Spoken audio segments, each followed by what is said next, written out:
Now, a lot of people are upset about what Maxine Waters said about Republicans and bothering them in public. So I want you to have the full context. We're going to show you what she said, and then I'm going to show you what Donald Trump has said in the past. Let's watch. Let's stay the course. Let's make sure we show up wherever we have to show up. And if you see anybody from that cabinet in a restaurant, in a department store, at a gasoline station, you get out and you create a crowd. And you push back on them. And you tell them they're not welcome anymore, anywhere. Now, she didn't say punch them. She didn't say assault them. She said the worst thing she said was push back on them. But you could tell within the context of the conversation, she means, and by the way, you might disagree with this, and I don't love it. And I've had that debate on the show. Yell at them or tell them that they're not welcome, okay? But the context of her quotes is self-evident, and you just saw it for yourself. Now, 24/7, cable news goes ballistic. Every Democratic leader goes out there and bows down and apologizes. Oh, Maxine, oh my gosh, she started it. It's so uncivil. It's so uncivil. Now, and give a little bit of rare credit here to MSNBC. Normally we do these compilations, but they did a great job here. I put a link to the whole segment for you guys in the description box. They had a compilation of Donald Trump's comments from the rallies. And this was well before Congresswoman Waters ever said anything. Let's see who was actually uncivil and called for actual violence. If you see somebody getting ready to throw a tomato, knock the crap out of them, would you? Seriously. Okay, just knock the hell. I promise you, I will pay for the legal fees, I promise. The guards are very gentle with him. He's walking out like big high fives, smiling, laughing. Like to punch him in the face, I'll tell you. All right, yeah, get him out. Try not to hurt him. If you do, I'll defend you in court. Don't worry about it. Hillary wants to essentially abolish the Second Amendment. By the way, and if she gets to pick her judges, nothing you can do, folks.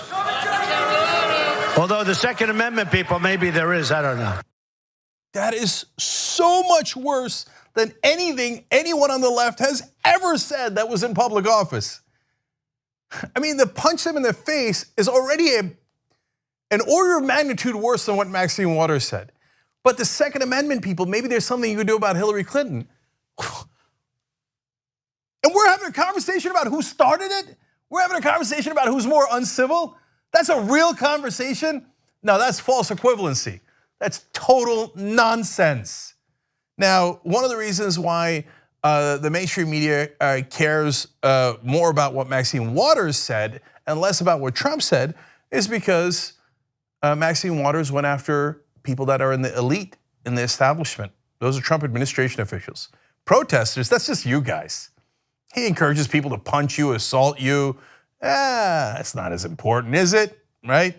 Now, to be fair, a lot of people did criticize Trump for those things earlier, and again, here, credit to MSNBC for putting that compilation together. But to have a conversation about comparing Maxine Waters' comments to Donald Trump's is already outrageous, but to pretend that Maxine Waters is the one that caused the lack of civility in America is over the top outrageous. Now, one last thing, in case you're wondering, has Maxine Waters ever suffered from violent threats from Donald Trump supporters? Well, I'm glad you asked. There was Anthony Scott Lloyd who called in and said this to Maxine Waters, and it was captured on our answering machine, and then the police went and talked to him because he said, if you continue to make threats towards the president, you're going to wind up dead, Maxine, because we'll kill you. Of course, he also threw in the N-word and did anti-gay slurs, but she already got those kind of threats. Now, and if you're a person involved in this controversy, you might know that, but nonetheless, Trump, undeterred, went on to tweet this. Congresswoman Maxine Waters, an extraordinarily low IQ person. Now that is hilarious coming from Donald Trump. I don't know if his IQ is in the double digits. Anyway, he continues, low IQ person has become together with Nancy Pelosi, the face of the Democrat Party. By the way, Nancy Pelosi denounced her, but he doesn't care about the truth anyway. She has just called for harm to supporters, of which there are many, of the Make America Great Again movement. And then he adds ominously, be careful what you wish for, Max. To a person who's already received death threats from his supporters. Now, you tell me Maxine Waters started the problem? That's really the conversation that's going on cable? No. No, we know who started this. And there's a reason why people are acting out in the streets and in restaurants and in movie theaters and all across the country. We have given them no outlet.